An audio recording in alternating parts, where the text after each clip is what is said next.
So welcome to this discussion of ChatGPT. I'm Bobby Schnabel from Computer Science, and I'm pleased to moderate this. And thank you very much for joining us. We have an amazing turnout. We probably have at least 150-ish people in this room. And Kevin, how many are we looking at on the webinar right now?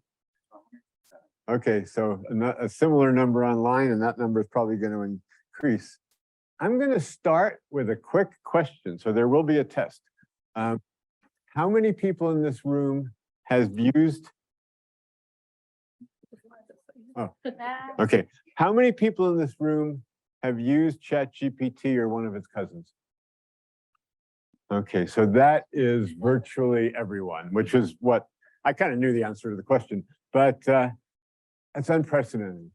This app has gone, from to 100 million users faster by a whole lot than anything else in the history of applications or social apps, social media, or anything else like that. What we have here is a panel of experts, experts on the technology side, experts on the education side, experts on the ethical side. And the plan is to have each one of these people talk for about 5 minutes at the beginning, and then devote almost all of this session to questions and answers. And so let's first have the three people just briefly introduce themselves, and then I'll say a little bit more about how that Q&A will work. So, Jim? Hi, can you hear me? Turn it on. Turn it on, thank you. Computer scientist. Now? Yeah. Okay, I'm Jim Martin. I'm a professor in the computer science department and the Institute of Cognitive Science. My area of research is natural language processing. And so that's the perspective I'm going to bring here today. And I have to say it's exciting and weird to be in a field where 100 years of progress has been overturned in 18 months. But that's the way it is. So hopefully I'll try to convey some of how we got to where we are and where we are right now. I'm Diane Sieber. I'm an associate professor in the Herbst Program for Engineering, Ethics, and Society. And I've been using ChatGPT for all of my writing classes, as opposed to prohibiting students from using ChatGPT. And also my research in Golden Age literature turns out to have a lot to do with what we can do with ChatGPT. So I'm excited to be here. Thanks, Bobby. Hello, everyone. This is Tom Yeh. I'm an associate professor in the Department of Computer Science. And for the past couple of years, I've been part of the teaching team that have to take care of 1,200 students per year to teach them how to code in C++. And coding turns out to be one of the areas that's most impacted by large language model tool like ChatGPT. So I would like to comment on that, the impact on the CS education and some other things today. Great, thank you. So let me just explain how the questions will work. For the people in the webinar, there's something posted in the chat about how to use the Slido website, which is what we'll be using for the questions. For the people in this room, you can do one of two things. You can either put in that code, or you can simply take your phone and take a picture of that QR code, and either way, it'll get you to Slido. For people who, the webinar registrants who submitted questions ahead of time, don't worry, we've got those already, so you don't need to resubmit those questions. In fact, we'll start with a few of those. For everybody else, we're going to get way more questions than we'll be able to handle. And so that turns out to the responsibility of our Executive Director of Communications and External Relations. Amy Hill is going to be picking out questions and funneling them to me to ask as we get to that point. Just one more thing before we start, I want to do a few thank yous to the team from the Engineering College who made this event possible. So Megan Jones, Aaron Judge, and Amy Hill. And then also a big thank you to our dean, Keith Molinar, whose suggestion this was, and it turned out to be a great suggestion. And with that, over to Professor Jim Martin. Thanks, Bobby. I'm not going to bore you with any details. There's no slides. So there's not going to be any equations or diagrams or anything. Sorry, Clayton. But I'd like to start with some history, because there's a general feeling that all this stuff sort of came out of the blue when ChatGPT got launched, and a lot of the media coverage of these kind of things is making it appear like this is some kind of giant surprise that all of a sudden, nuclear fusion has been solved and people hadn't thought about it at all for 100 years. So So I don't know how many people are here from applied math, if anybody from applied math? No? Oh, come on. All right, so you can blame all this on Markov to some degree. And honestly, the first publication of something that resembled what we're now calling language models was in 1907, where Markov looked at some of Alexander Pushkin's work, Eugene Onegin, and basically counted letters by hand, 3 or 4 chapters of this novel, and tried to produce a model that told him whether or not the next letter was going to be consonant or vowel, based on the preceding history before it. Now, Markov didn't call this a Markov model because people like Markov don't call things Markov models, but that's what we call it, right? And what he actually came up with was a first order Markov model at the character level for predicting whether or not the next thing was going to be a consonant or vowel. And that was likely the first thing that is even resembling what we call it. You know, it was all done by hand, counting up little tables and doing the math. But it took another 50 years before people picked it up again. And the person who picked it up was Shannon in developing information theory. And Shannon was the one that came up with this notion of an n-gram, which was just a name for 2 things in a row or 3 things in a row and a sliding window and keeping counts. Shannon also came up with this game that is known as Shannon's game, where if you had such a model of this kind of character level or word level counts, then you could use it to randomly generate text that is consistent with the underlying statistics in the model. And that is what ChatGPT is doing when it's generating. You've all played with ChatGPT, so you've given it the prompt, and it gets this little depending on the time of day you do it, it's either slower or faster, but it's thinking, what should I say next? And that's basically something that was brought up in 1957. So those are some of the origins. And then spring forward to the 1980s, and a lot of folks at UC San Diego and other kind of places like that were investigating the use of what was then known as neural nets with language. And in particular, one model that came out that was very powerful and very applicable to language was known as a RNN, or a recursive neural network, sometimes known as an Elman net, after Jeff Elman, the guy that invented them. And again, that went beyond this notion of simply doing counts, but actually using the neural network to predict what the next thing was going to happen and training it in the way that I know what the next thing is going to be. You make a prediction about what the next thing is going to be. How far off your prediction is from what the actual answer is used to train the model. Unfortunately, computers were small, data was scarce. We didn't really know how to train these models. So although this was a popular model, it sort of went away. Other methods became more popular. And then fast forward another decade, computers are getting faster. The internet is making infinite amounts of data available. People have invented GPUs because they want to play video games. So by some coincidence, where we are now is due to the fact that people needed vector processors to play video games at home. And again, people started looking at things like machine translation and speech recognition using statistical models of what was going on. And the neural network people took it up, and boom, this is where we are now. Now, one of the things I like to get out of this is that you shouldn't perseverate on ChatGPT because it's just one instance of what's coming. And people are starting to use the term foundation model to refer to a whole host of these kind of things, where what a foundation model is something where you've got a lot of data. There's some kind of structure. It could be something as simple as language, where it's as simple as language, right? It's a sequence of things. It could be a sequence of genes. It could be a protein structure. But if you have a lot of data and a little bit of structure, then these techniques that are used to train these systems can be applied to that domain, because they all use something called self-supervised learning. So that's the other big thing to take away.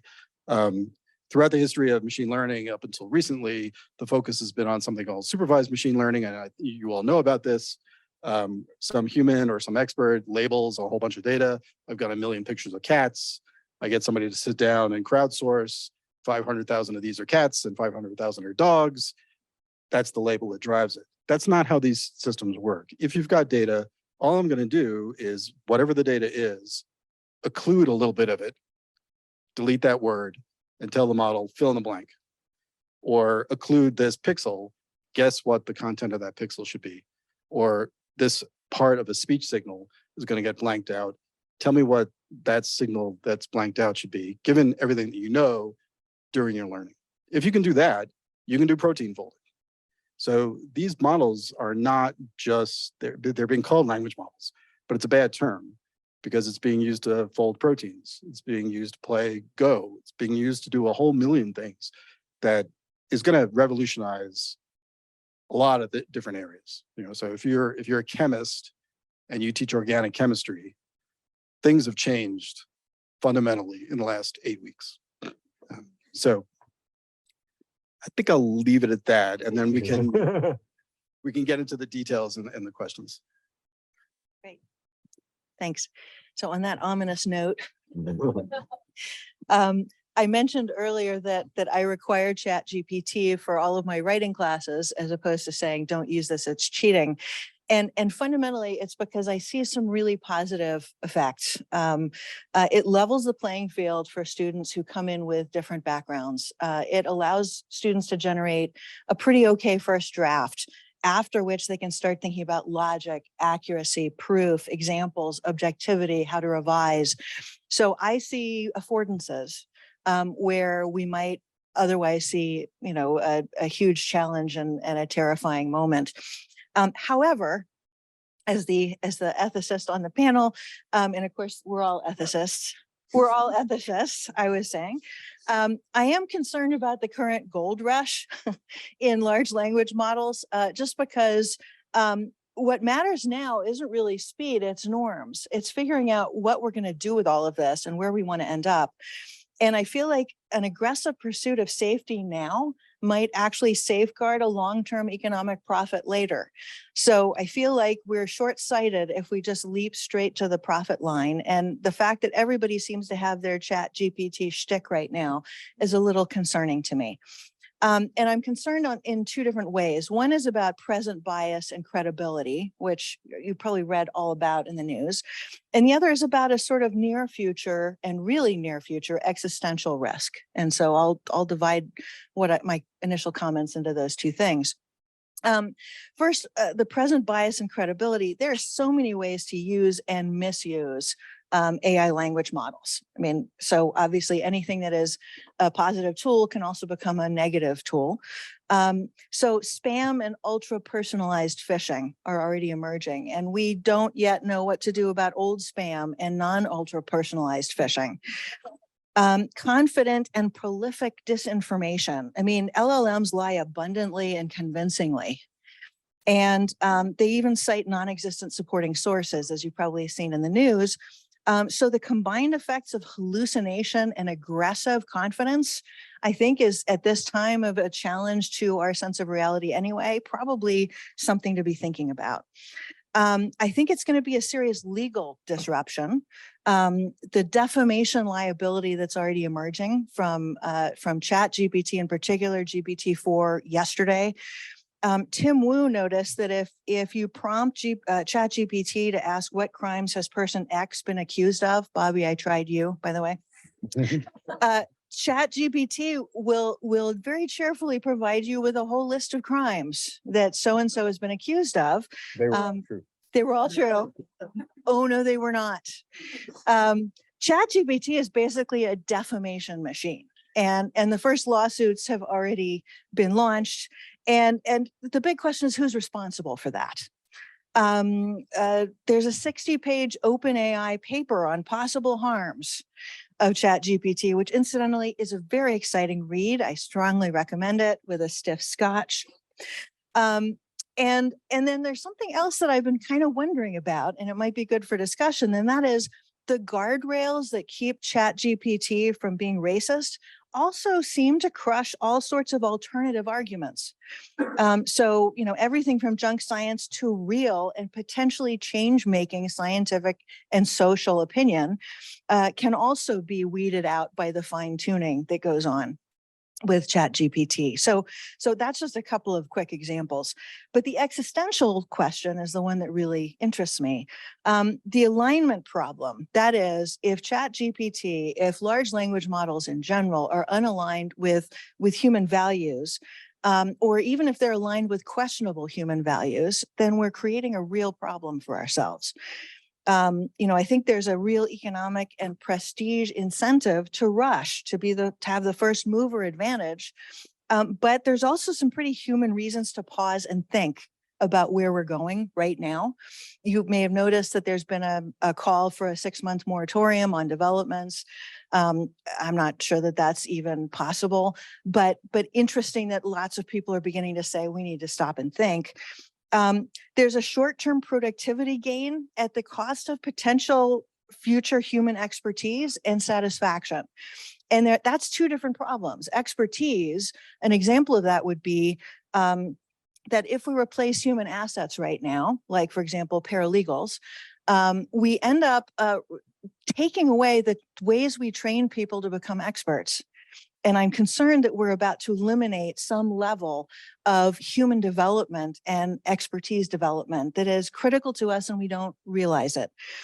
In terms of satisfaction and fulfillment, there is the thrill of hard work, accomplishment, decision-making, risk-taking. I wrote that. There is also this idea of what it means to be human and what humans value and what fulfills humans. We've heard for years that machines are coming for our jobs, that manufacturing was first, and in fact, that turned out to be largely true. But now AI can replace higher educated and higher paid creatives. And so that's the other element of this expertise question. Do we want creative factories or do we want creative human capacity? Kurt Vonnegut's novel Player Piano, which I strongly recommend, it's suddenly extraordinarily relevant again, addresses this, and so does Sam Altman, OpenAI's director, who has started arguing in favor of a universal basic income, which is disturbing because that suggests he thinks that AI is coming for our jobs. So I'll stop there.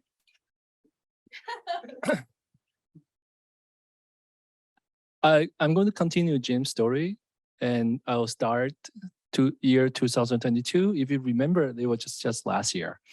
And so I'm really happy to see some of the students that I taught. So you are in the story as well. So it was at the beginning of the semester, we are kind of concerned about one of the product called GitHub Copilot. And there's some rumors students might be using it in the classroom. If they use that, they might not be able to learn as much as they could. And talking about future job professional development for the job prospect. But then at the time, the biggest concern was actually not that, because we tested it, it wasn't doing too well. And what the biggest concern was student posted solutions and answers on the website that actually help other students. So the course I was teaching is computer science 1300. It's large class. So Supriya, Michael, and myself, we were 3 instructors. So we have a team of 15 TAs. 20 learning assistants, a large team, because we have to handle 900 students. There's a lot of effort, but we are undergoing this called Making Everything Colorado effort. We're trying to rewrite all our homework to introduce references to ski resort, buffaloes, as much Rocky Mountain, oysters, and so there's a lot of work for TA. So a TA have to rewrite all the assignments and homework. And for the project, we created this new project called Buff Chat. You probably, I hope you have good experience from that project last year. And around November, and Michael shared with us this experiment he did with ChatGPT. I never heard of it. And he said, oh, I was just like, put in the assignment and just add ChatGPT to make it about buffalo. And that's all he did. And it was able to generate a new assignment. And not only that, very well documented examples and test cases that we could just put on CodeRunner. There's a tool we use to automate the grading of students' submissions. It would just save tons of job.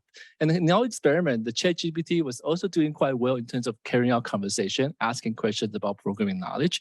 And one of the things our TA complained a lot is interviews. we actually, our department is kind of famous in that we actually incorporate a lot of interview grading in our introduction to programming class. And I thought if we can use ChatGPT to carry out interviews, maybe TA would do a bit less interview, would save time. So lots of hope around there until somebody asked, what would stop students from using this as well to generate solution? It was a aha moment. So I had one of my TA to actually test ChatGPT's ability to also use as the solution kind of tools. And then we get all these new assignments, this let it make it Colorado assignment, new assignments to ChatGPT and see how well it can do. So we're expecting maybe like 20% for accuracy, because just a few months ago, there was a paper published at 60, which is a top conference in computer science education. They did an experiment on Copilot, found only 2 out of 10 solutions were kind of good, but all the other solutions were crap. So it was just definitely hype.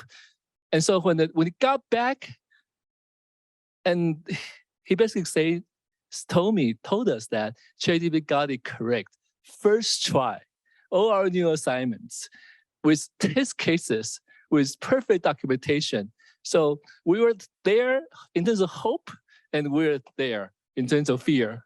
And then we didn't have a lot of time to react. And so we have to just do a new semester, another 600 students come in. And so we decided maybe not much we can do. So we actually have a candid conversation with the TAs. What do you think we should do with? And then, and most of them, to my surprise, they said, well, we just do more interviews. That's exactly what they hated the most. But then all of a sudden they wanted to do it. And so there was a shift in terms of this perception of how the education, we might have to shift the focus. So a quick update about what's happening this semester. So in the beginning, just not enough time to actually change a lot. So all we could do is to shift weight from coding to interview grading. For instance, we're doing the buff chat again, and now we just wrapped up. So last week for doing interviews, and then instead of maybe 20% of the grade, now I have a 60-point interview and only 30 points about the code. So, and I also checked the midterm grade. We didn't see any difference right now. So it's not a lot of evidence that we're seeing some changes in students' performance.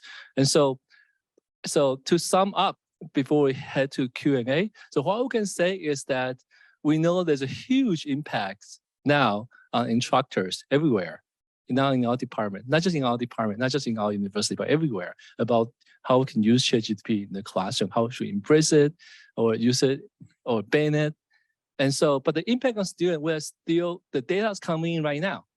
We don't quite know yet, but we know the data are coming in with the exam score about the assignment they're trying to do. Even the first internship job, they might or might not get this summer. So what I can say is the impact on student is yet to be determined, but we know they are. And so wait for just a month when semester wrapped up, we will get to see a lot of these findings coming out from everywhere.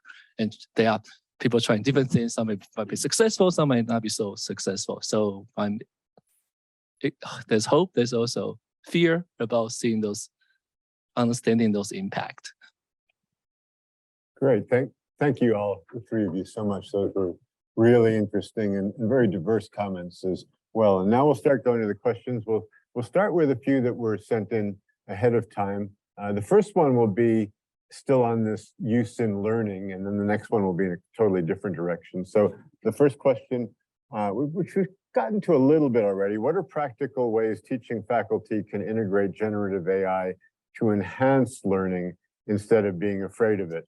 And Diane, people were, when you get to answer this specifically, interested in the use that you were alluding to a little bit already. So whoever wants to start on that, go ahead. This is on. Yes. Okay. So some of the only research we have so far about the impact of ChatGPT on writing is that it does seem to upskill the least skilled people. So the idea that we could allow students who are, for example, absolutely unable to get their first draft coughed up onto paper so that they can learn how to write, this will begin to help I think the less skilled students to improve dramatically.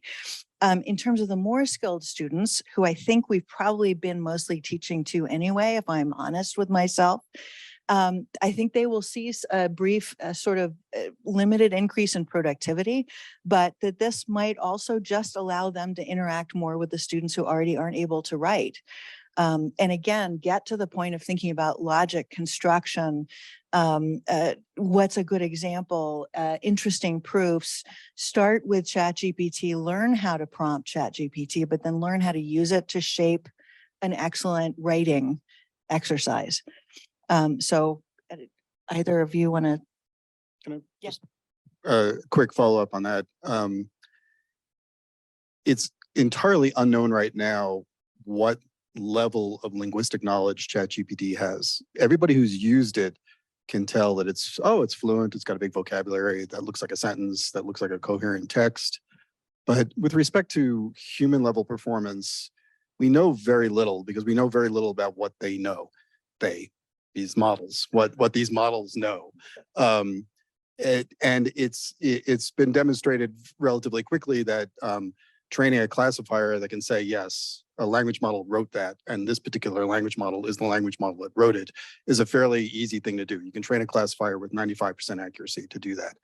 And that's a tell. That's telling us that there's something weird about ChatGPT's understanding of language, whether or not it's the lexicon, syntax, semantics, the way the discourse is structured.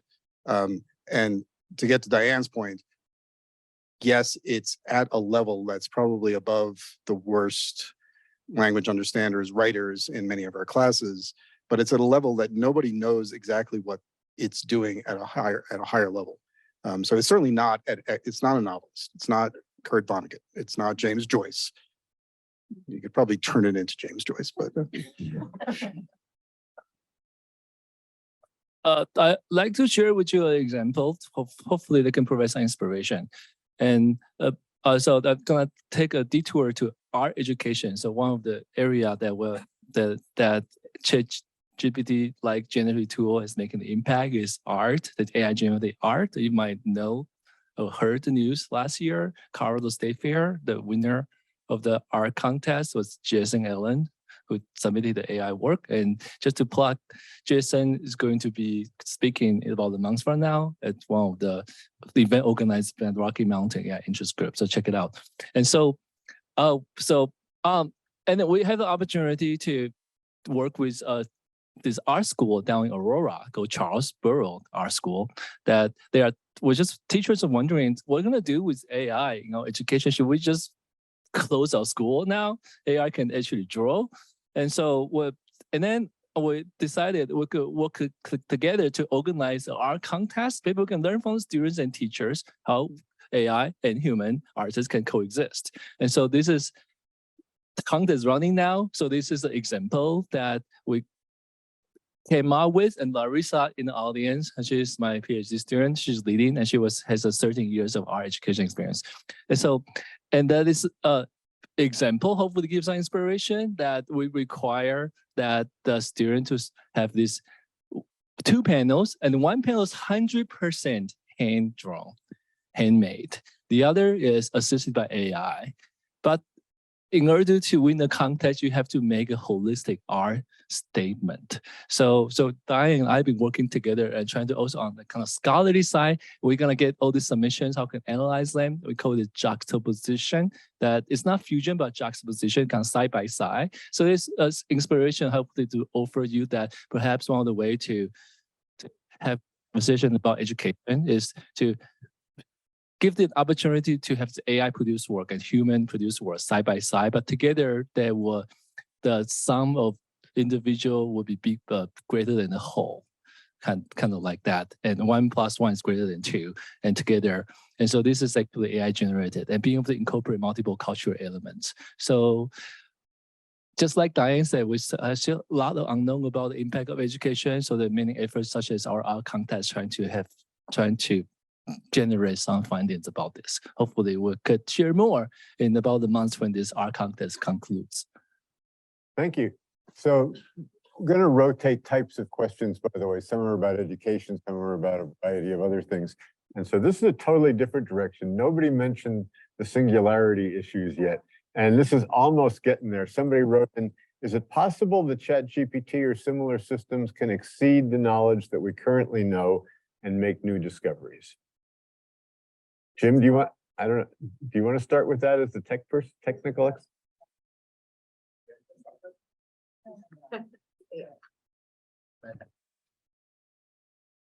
We're not talking about artificial general intelligence. I just want to say that. Yes, we're not talking about artificial general intelligence.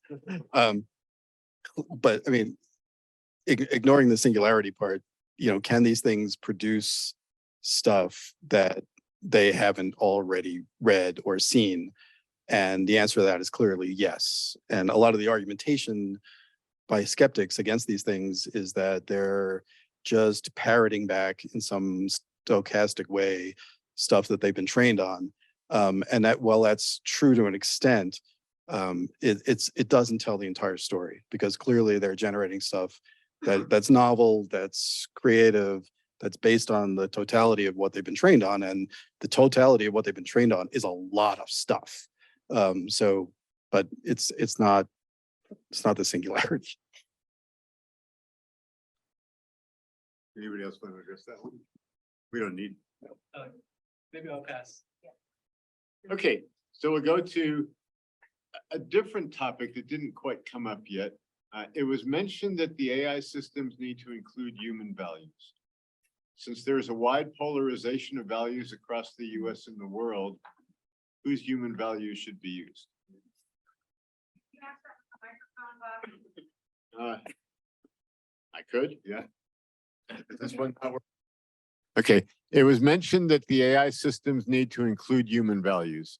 Since there is a wide polarization of values across the US and the world, whose human values should be used? That gave you more time. That was excellent. Microphone to.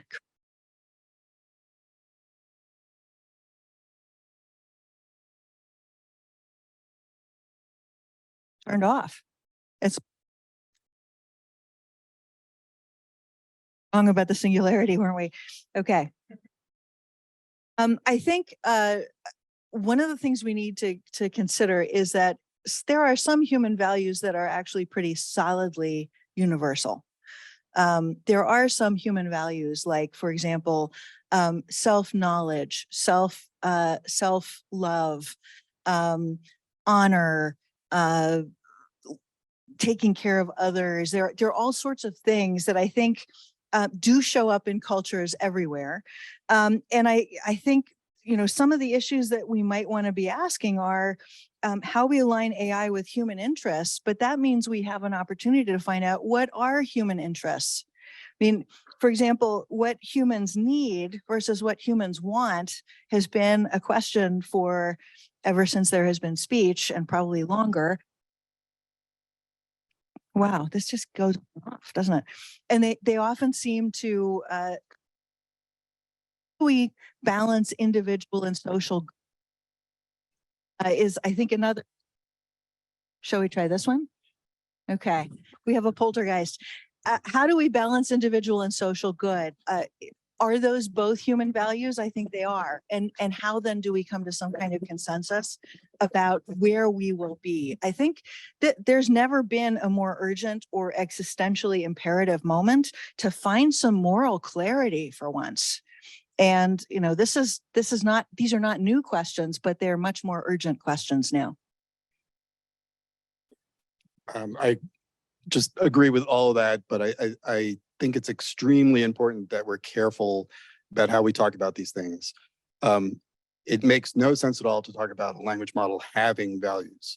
It's a giant bunch of floating point numbers, and that's all it is, right? So we can talk about the values in the systems in which these things are embedded, but nobody talks about whether or not their toaster or their carburetor embodies human values, right? It's a tool. It's a piece of technology that people use to do things. And we need to not fool ourselves into believing that just because these things are talking to us, that they know what they're saying.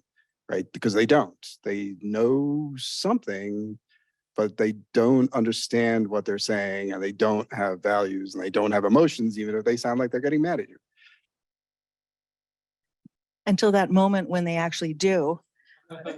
Dum, dum, dum, dum. Turn off your mic. Hello. So there are actually two aspects of this discussion. So I would like to do a little demonstration. I get asked this a lot recently. How do you train a large language model? And so this, I tried different things. This is what I came up with. Is that if you could follow me, is you could do this. So this is the entire internet, and we're asking the neural net to compress it to something much smaller representation. Now we're going to ask the neural net, now trying to reconstruct the internet, rebuild the internet from what you have here, and it's going to do this again. And this is going to be a terrible representation of the internet, but is able to know that if you just twist these parameters, that this transformed internet is going to be getting closer and closer to this internet you fed it with. And over time, we're talking about maybe a year with this insane amount of compute power OpenAI has, sponsored by Microsoft. Magically, this transformed version of internet started to resemble the internet that as we have today. So the GPT, the T is stands for transformer. So this is transformer, what transformer doing. And then after that, you got this thing, what Jim called it, a giant soup of floating numbers, but it has a resemblance of human intelligence behavior. So I actually brought another prop I have. So that's like this. So it's some kind of resemblance of intelligent behavior, but very far from human. How can we make it more human? So Clayton, can you catch this? And Clayton's gonna just cuddle it and teach this little bear but the bear has a name. This bear is called Foundation. This is a foundational model. And over time, it's picked up feedback from Clayton. So it's what we call it the human feedback, reinforcement learning with human feedback. So there are even two things. One is this process. And so value is actually embedded in the internet as it is now. So who's contributing those values? Social media, news, the fake news, misinformation. And then a second discussion is that what value is being Clayton's feeding this foundation. I really like this name, foundation. Have you just did a name for your child? And then there's another, so there's an OpenAI decided that this group of experts will be the one providing this feedback. This online worker will be the one providing those feedback. So there's two different discussions we'll be careful about. There's an internet value represented everyone in the world, and then biases in different places. And also there's more narrow, a particular private company decided to inject this thing with its own value with reinforcement learning with human feedback. Hopefully that helped illustrate this process a little bit more. Thank you. This is on now. Okay. There's another question that we got that is a good follow-up to this. So I think we'll use it. I should have said first, Jim, I'm so happy to hear floating point numbers in this presentation. So thank you. How can we help people understand the bounds of where AI and chat will be and how we can productively use these tools in 2 years? Yeah, we're not asking you the easy ones. You're asking me the easy ones? No, we're not asking easy ones. Yeah, I don't know, is the honest answer. I mean, it's out of the bottle. I think what's going to play out is people are going to be using it in ways that we can't predict right now. And the things that people are worrying about right now are probably not the things that are going to be problematic. The things that are problematic are the things that, we just don't understand. I have a friend who's in a startup company here in Boulder that gives advice to parents of autistic children, and they have pivoted to using ChatGPT. And when I heard that, I just thought that's totally insane. And the engineering problems that he's working on are things that the gating factor is how quickly it can generate the answers, and they're having problems with throughput. And I said, you think that's the problem that you have? And so I think we can try to inform people as much as possible about what the nature of these things are without personifying them, without using anthropomorphism, without talking about the singularity or artificial general intelligence or any of these things. But I don't know. I'll just add that it's in the wild. And you know, one of the biggest Reddit challenges right now is jailbreaking ChatGPT. So what we're seeing actually is things emerging daily. And that's the real nature of the problem. It's quite chaotic. And so prediction, I don't think is something we can do. But maybe trying to think about what our values are would be good. Great, thank you. There are wonderful questions here, and they're in all different directions. So we're going to try to sample a few more of them and get back to one on education. How do you think the experiences of using ChatGPT vary across different educational contexts, such as subject area, grade level, or school environment? We've gotten a little bit of that, but I'm sure there's a lot more to say. Who would like to start with that one? Well, since we're in an engineering school, I can bring up the metaphor that people have used again and again. I'm old enough to have had to purchase a slide rule and I still have it. And some of you are looking at me. What's a slide rule? How many people have never seen a slide rule? I have no idea what I'm talking about. That we had to use in high school. It was before calculators. Calculators came out, and the high school, for a brief minute, tried to hold the line and say you can't use them. And then by the next September, it was like, okay, it's out, it's gone. If we go over to the other parts of this building and go to the labs where all the CAD software is being used, it would be ludicrous to come back and say, no, we're going to go back to drafting tables. Nobody's allowed to use CAD tools anymore because none of you are good enough at understanding what a gear is doing because it's being done magically for you by this tool. I mean, so I think within engineering, these tools are part of the progression that there are tools that amplify what we do as engineers. And in this case, it just happens to be starting with language, which honestly takes it a little bit outside the realm of the engineering school and more into Diane's area. But it's going to transform anything where there's design and creativity, and in the end, it's going to be an amplification as long as we can keep it inside the guardrails. I'm excited to find out what this will do for English as a second language learners. I'm really interested to find out what this will do for foreign language learners in general. I think there are a number of affordances that are going to be pretty spectacular. At the same time, I did read last week in the Chronicle of Higher Education that one of the most threatened jobs in the country now is English professor. So again, let's talk values. I don't think we're going to replace humans. But I do think that humans are going to be functioning more like, you remember Gary Kasparov and how he was defeated by Deep Blue in 1996. And there's a photograph of him completely crushed and emotionally drained. And by the next year, he had launched an advanced computing initiative in which he was becoming not a minotaur, but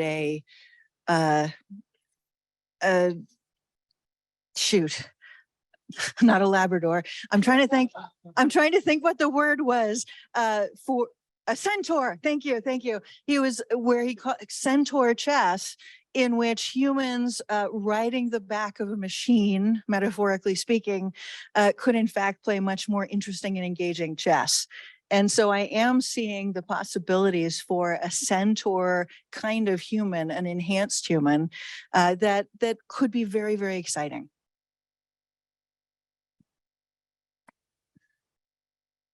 I have a 5-year-old son, Isaac, and he's into coloring.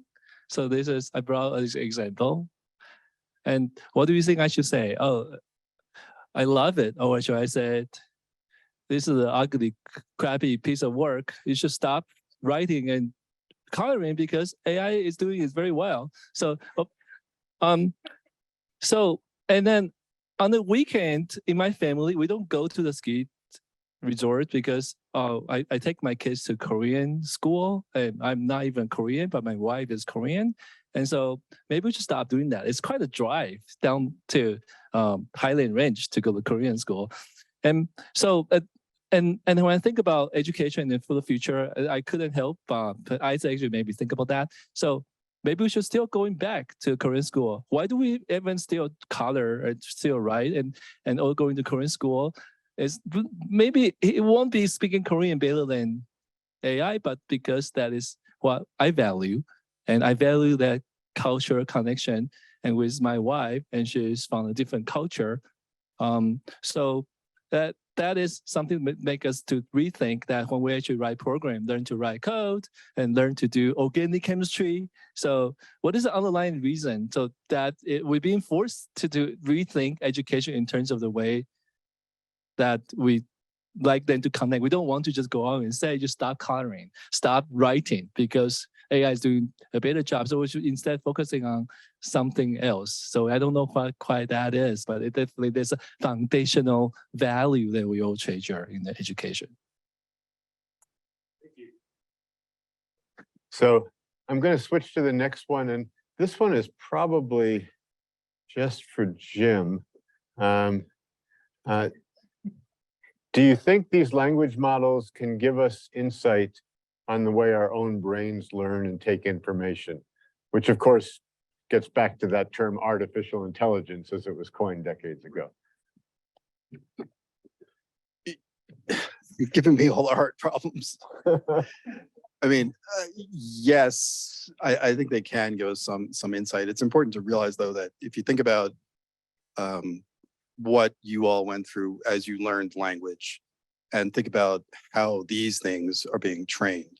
I mean, terabytes and terabytes, all the data that's available to Google on the web in English. You know, imagine that's all the English ever written, right? Is what these things are being trained on.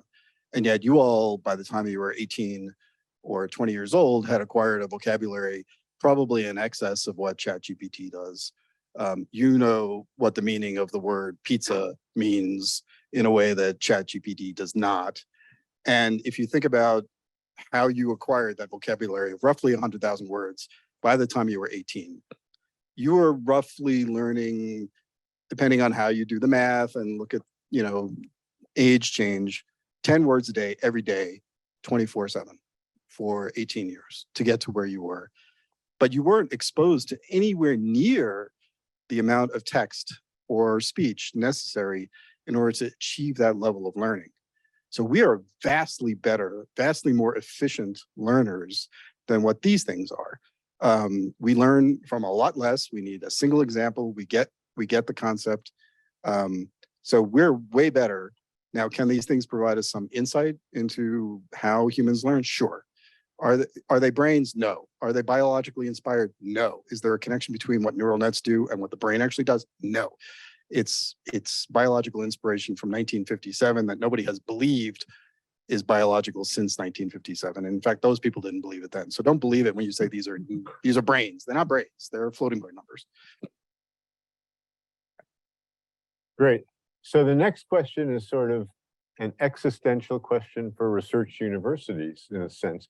How do you think research will change and researchers' knowledge be affected as a result of things like ChatGPT?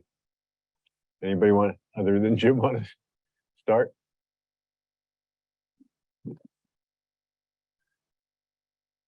Just a week ago, Meta released a model called SAM, is segment everything model. So this is another example of the foundational model, large big tech company that's starting to release right now. That is freaking some of the students out because there are some interactive segmentation problem. All of a sudden, it's solved. And they've been working on for many years. Imagine you're writing a paper that is a future work section, the only one word. solved. So that's kind of where it is. Some of these new problems, still models like have this emergence of capabilities that nobody expected is coming. And it's coming from like a left field because the model might be trained for something else, but it's been used for my problem. All of a sudden, the problem I'm working on is solved. So I don't quite have an answer. I'm just kind of share with you something I've been seeing, witnessing. And my former student who worked at Amazon, and when ChatGPT came out, Amazon asked every single employee to write a 2-page report about the experience of ChatGPT because they want them to study it. Another former student from Meta, he was some organization happening, is being recruited to this special team that is going to have to come up with a solution to fight against this called what is this called AI generated user content. They are expecting. I studied my illustration. We have this internet last year, but the internet next year is going to be twice as big. 50% of those are going to be garbage because they are generated by AI. Imagine training an AI model with that. So there's a lot of this unknown they are heading into. So anything to add? Okay, well, we'll get to at least one more question, maybe two. What do you think about the Ouroboros effect? When the next generation large language model and image models are trained, there will be a significant amount of AI-generated content in that data set. What will that mean? Jim's rolling his eyes. Want to put words to that facial expression? No. So we did just hear one example of where this might go. Is there anything further you want to say about that? I wish I could, and I wish I could say something about it, but I don't have an intelligent answer. It's new to me too, that hearing about even Meta, they have to put together a special team. It means they did not anticipate it. They should have the team in place 2 years ago, but even then, they have the Turing Prize winner on their machine AI team, but they did not anticipate that early. They have to be reactive to this. So I don't have an answer to that, but I would love to. I would like if as much as I have mixed feeling about Meta, I wish them succeed to actually come up with a solution to handle AI generated content filtering.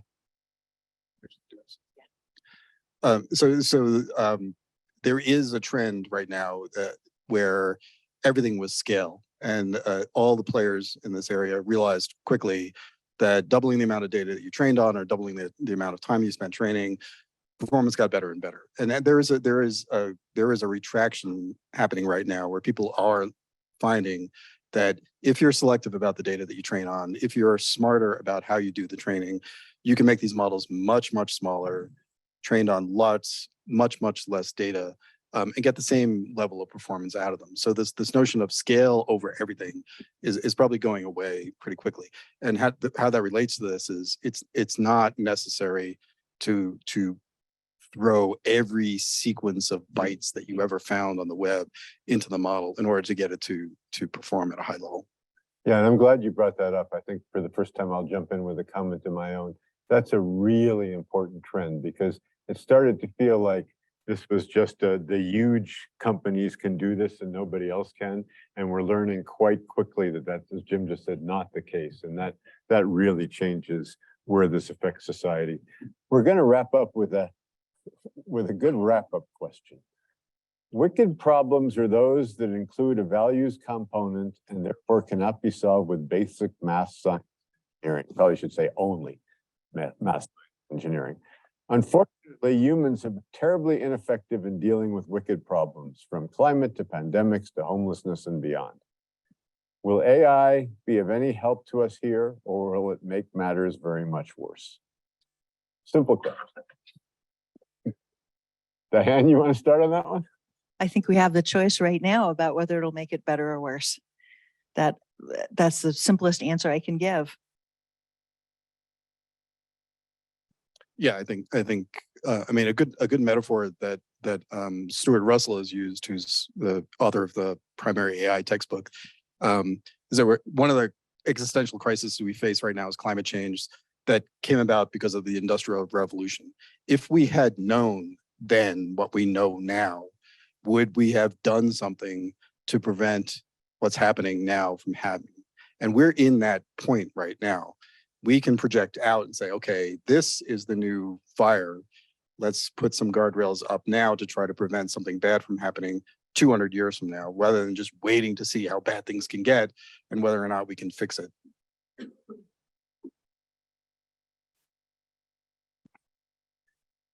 But I have another son, older son, 12 years old, Luke, and just a few days ago, he had a nightmare. Then he will come to my bed and he wants to sleep with me, and then that made me realize that at the end of the day, humans are that as embarrassing it is as a teenager to come sleep with your parent, you like to find the one you care about, find the one you love, and to make the connections in this really uncertain world. So I hope that AI is actually helping us rethink about the who we would like to be connected with, and then to ask the question about this value behind some of this technology development. I know I'm kind of rambling on this, but it really that what the conversation is we are trying to have is going to have this impact on our next generation who could be actually born into this AI world and being raised, and they have to, hopefully they will prosper one day. So as we wrap up, I'd like to give each of our panelists an opportunity for one brief final thought, if there's something you'd like to reflect on from this. You go. I think there have been a few proposals that we should be thinking about right now in terms of where we go from here. One of them that I recommend you look up is Diane Coyle, who's an economist at Cambridge, is suggesting a publicly funded international research organization like CERN that's outside big tech and therefore could actually maybe have public good in mind, thinking about broad benefits versus a profit motive, that we need to start thinking about this as an international challenge. The Chinese government has already started thinking about this as a very important political challenge. And they've said any content that subverts state power, this came out this morning, any content that subverts state power, advocates the overthrow of the socialist system, incites splitting the country, or undermines national unity will be punished. And so I'm not sure how they're planning to do that, but clearly everyone is struggling right now with establishing some sense of the values that will guide us forward right now.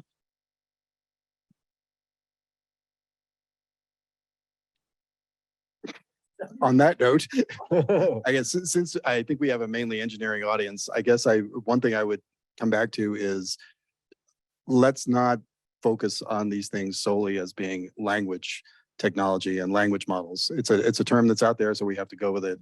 But if you're an engineer, if you're a first or second year student in the engineering college, it is almost certainly the case that whatever field you're in, aerospace, civil, chemical, whatever, it will be utterly disrupted by this technology by the time you're a senior.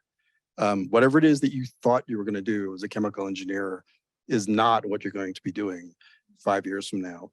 So it's not just going to affect English professors. Tom, did you have a brief comment? So I have a chance to speak to teachers at K-12, and they're also wondering about what they should do with ChatGPT. And the first reaction, just like anyone reacting to something that's unknown, is to ban it. So last December, you can see most of the school district actually ban ChatGPT, and then over time, the study to relax, and some teachers started to find positive and productive use of that. And then the Aurora Public School, at least that's what I know, is they started to allow principal to opt back in. And then they started to get questions for their tech support line that how do I get ChatGPT to work from my classroom? What is the privacy concern? They have this much stricter privacy rule because you're dealing with minors. So this is just to give you a sense of that, working on that in the that level, and they will be entering university just in a year or two, and they will be accepting the first class of students who will be sort of trained, exposed to AI generative tool in their education. And in my own case, it's going to, if they still have college to go to, and in 10 years, and they will have to have live a very different life. And hope and whatever we're trying to do right now, that will have the impact. We're gonna direct the way that field is going. We should every one of you is responsible for the well-being of my child one day.